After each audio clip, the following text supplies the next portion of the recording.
सरकार की, ईमानदारी से बताओ, अगर सरकार की जिम्मेदारी सबको पढ़ाने की होगी तो शाहरुख का लड़का और घसीटू का लड़का बराबर में बैठ के पढ़ेंगे कि नहीं पढ़ेंगे? और अगर ये ऑप्शन रहेगा कि शाहरुख अपने लड़के को जहां चाहे वहां पढ़ा सकता है, बाकी हम सबके लिए समान शिक्षा दे रहे हैं, तब ये एजुकेशन सिस्टम कभी भी समान नहीं होगा। पूरे देश के सारे बोर्ड्स को खत्म किया जाए और केवल एक बोर्ड रखा जाए, उसी बोर्ड से पूरे देश की एजुकेशन सिस्टम चले।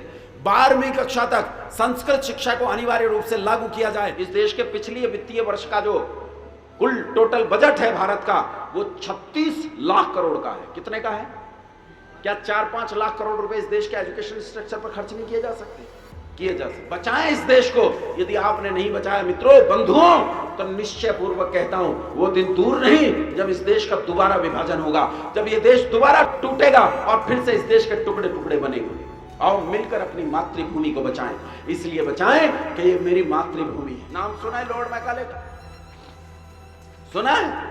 लॉर्ड मैकाले ने 1835 में एक एजुकेशन प्रस्ताव तैयार किया, एक शैक्षिक प्रस्ताव तैयार किया, और इस प्रस्ताव में पहली पंक्ति से इस देश में चलने वाले सारे संस्कृत विद्यालयों और वेद विद्यालयों को अवैध घोषित कर दिया गया।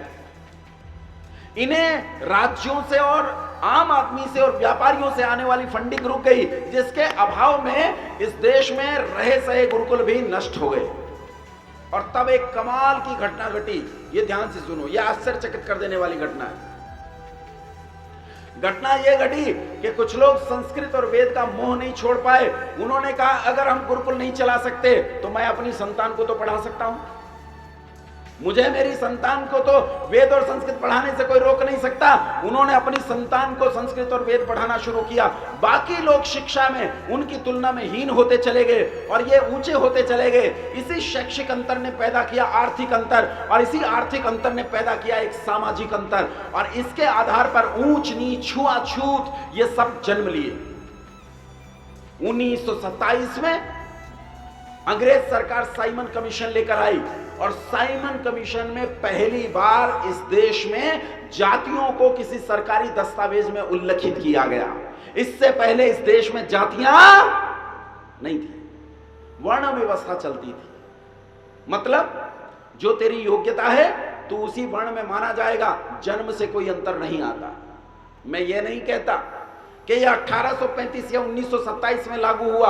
जरूर यह गिरावट 5000 साल पहले शुरू हुई, जरूर यह गिरावट आज से 2500 साल पहले बहुत गहरी हुई, लेकिन इसे वास्तविक अमली जामा पहनाया अंग्रेजों ने 1927 में साइमन कमीशन के साथ। उसी साइमन कमीशन में पंजाब केसरी का बलिदान हुआ, पंजाब के एक सिंह का बलिदान हुआ। एक ऐसा सिंह जो 55 साल की आयु में भी निर्भय होकर जीता था। दुनिया उसे लाला लाजपत राय के नाम से जानती है। आजादी के अमृत महोत्सव में लाल किले के प्राचीर से लाला लाजपत राय का नाम भी नहीं लिया गया। कोई बात नहीं भाई, सहन करेंगे हैं? जिनका अपना कोई चौधरी ना हो, जिनमें अपना चौधरी बनाने की ताकत ना हो, वो दूसरों के चौधरियों को प्रणाम किया ही करते हैं। इसमें क्या बात है? करेंगे भैया।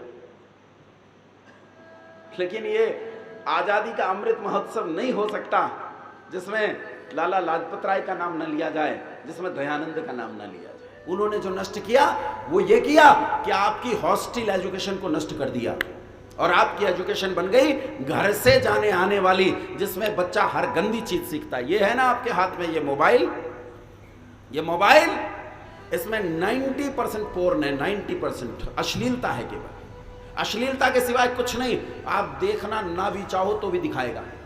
बोलो दिखाएगा कि नहीं? है? आप एक वीडियो देख रहे हो, बीच में ऐड आएगा, ऐड में गंदगी आएगी। आती है कि नहीं आती? वो पहचान लेता है ये पुरुष है कि स्त्री है।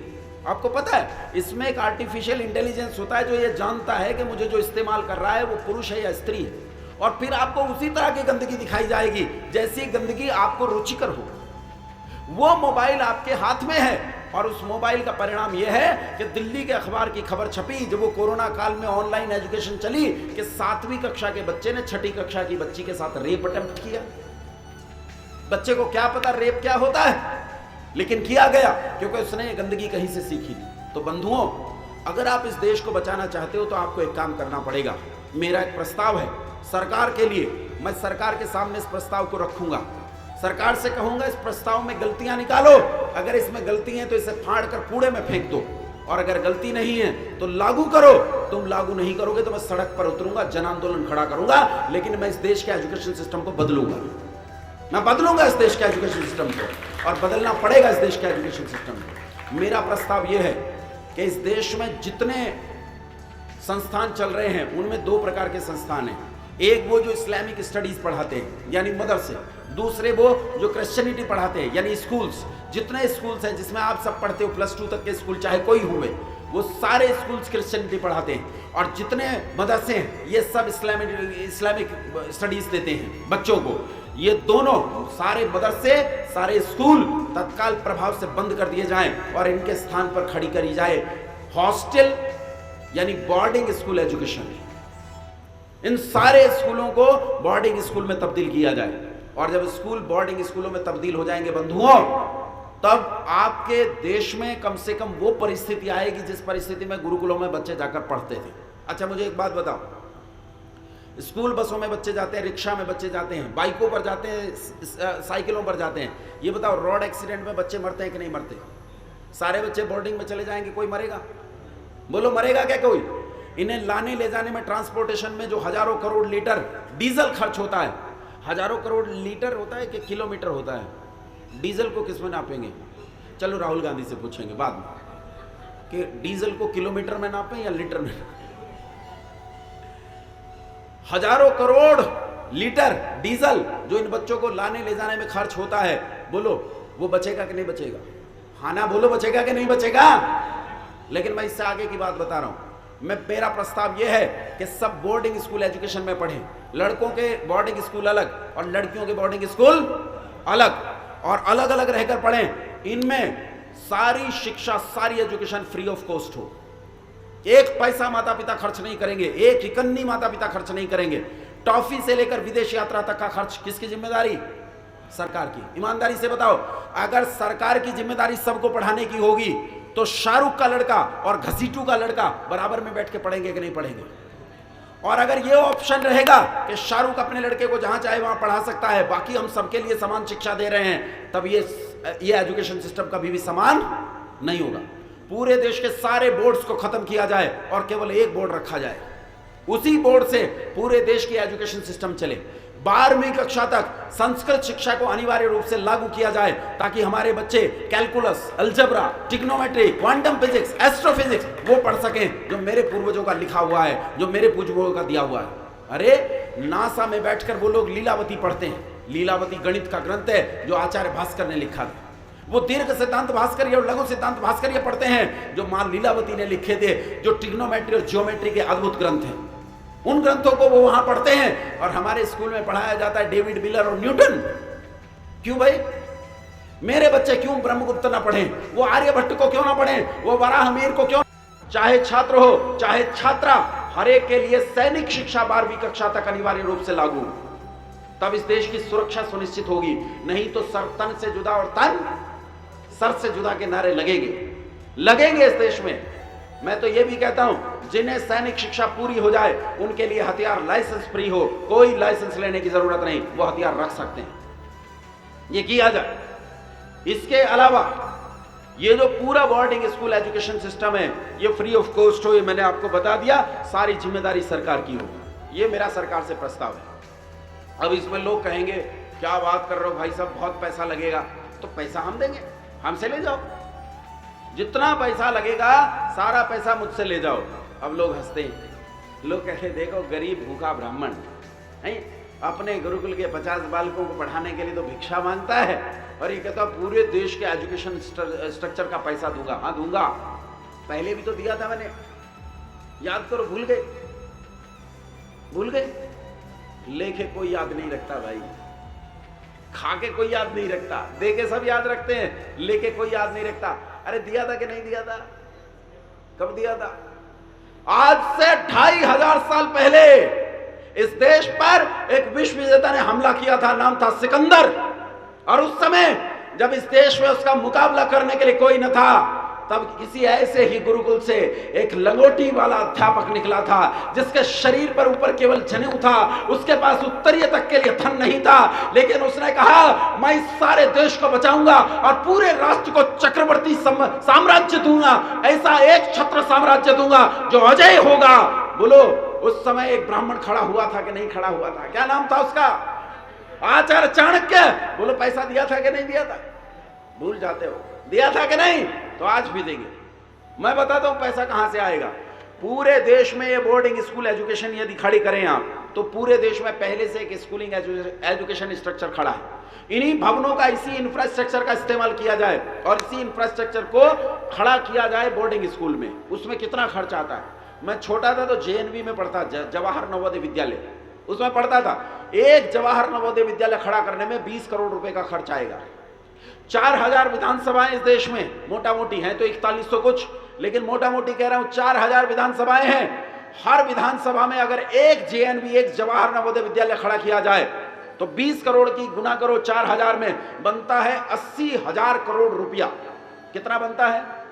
और इस देश में दिल्ली में घोटाला हुआ था, कॉमनवेल्थ गेम्स घोटाला, राष्ट्रमंडल खेल घोटाला, सुना था? उसकी वर्थ कितनी है? 80,000 करोड़ रुपया। अगर 80,000 करोड़ रुपए का कॉमनवेल्थ गेम्स घोटाला हो सकता है, तो बताओ 80,000 करोड़ रुपए में हर विधानसभा में गुरुकुल खुल सकता, वो माफ कीजिए, बोर्डिंग स्कूल खुल सकता है कि नहीं? हाँ ना बोलो। अरे अभी तो एक घोटाला बताया, 2G स्पेक्ट्रम घोटाला, 1,76,000 करोड़। लगाओ जीरो कितनी लगेगी? 1,76,000 करोड़। मैं कहता हूं इस देश के घोटाले बंद करो भैया, एजुकेशन पर काम करो।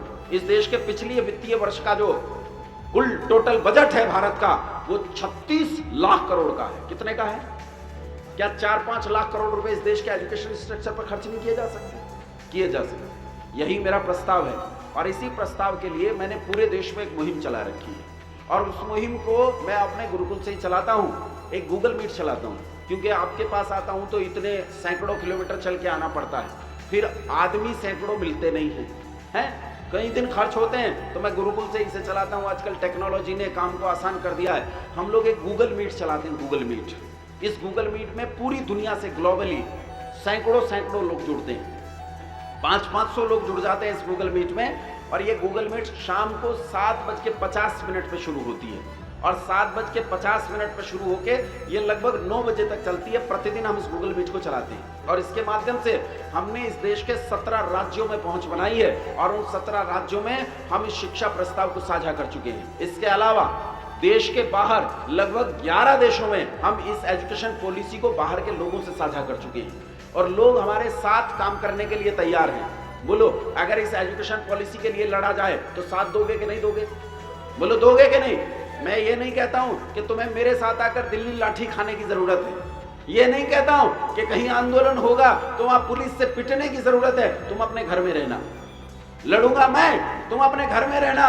बस इतना तुमसे आश्वासन चाहता हूं, बस इतना तुमसे विश्वास चाहता हूं कि तुम जहां रहो, अपनी दुकान पर, नुक्कड़ पर, चाय के ठेले पर, किसी नाई की दुकान पर, किसी चौराहे पर, किसी तिराहे पर, किसी के घर में, किसी स्कूल में, किसी हॉस्पिटल में, किसी चिकित्सालय में, आप जहां रहो वहां खड़े होकर यह कहना कि ये जो लड़ाई चल रही है, मैं इस लड़ाई का घटक हूं, इसका हिस्सेदार हूं, इसका समर्थन करता हूं। अगर इतना कर दोगे तो मैं इस मुहिम को सफल बना लूंगा। बोलो, कर सकते हो? बोलो, कर सकते हो कि नहीं? तो आओ मिलकर लड़ाई लड़ें, बचाएं इस देश को। यदि आपने नहीं बचाया मित्रों, बंधुओं, तो निश्चय पूर्वक कहता हूं वो दिन दूर नहीं जब इस देश का दोबारा विभाजन होगा, जब ये देश दोबारा टूटेगा और फिर से इस देश के टुकड़े टुकड़े बनेंगे। आओ मिलकर अपनी मातृभूमि को बचाएं। इसलिए बचाएं कि ये मेरी मातृभूमि है, मेरी पितृभूमि है, मेरी पैतृक भूमि है, मेरी जन्मभूमि है, मेरी कर्मभूमि है, मेरी पुण्य भूमि है। ये जमीन कोई आम जमीन नहीं, मेरी मां की जमीन है, मेरे बाप की जमीन है, ये मेरी दादालाई प्रॉपर्टी है, ये मेरे बाप दादा की है। मैं इसे मरने नहीं दे सकता। ये हो सकता है कि कोई मेरा साथ न दे, साथ नहीं देगा तो क्या हुआ, इस देश के लिए मरेंगे। साथ नहीं देगा कोई तो क्या हुआ, इस मिट्टी में मिल जाएंगे। लेकिन इस मिट्टी में मिलना भी मेरे लिए गौरव होगा। हजारों साल के जीवन पर धिक्कार है और 5 मिनट की इस मृत्यु के लिए मैं स्वाभिमान महसूस करूंगा कि मैं अपनी देश, अपनी मिट्टी के लिए मरा, मैं अपनी माँ के संकल्प के लिए मरा, मैं अपने पूर्वजों के संकल्प के लिए मरा। लेकिन क्या ये मेरा देश है, तुम्हारा नहीं है? बोलो सबका है कि नहीं है? तो आओ मिलकर इस राष्ट्र की रक्षा करें। बहुत देर तक आप लोगों ने इस बात को सुना। उम्मीद करता हूं कि मेरी बात आपके हृदय में गई होगी और आप इस लड़ाई को लड़ने के लिए तैयार हुए होंगे। बहुत धैर्य से सुना, बहुत धन्यवाद, सभी को प्रणाम।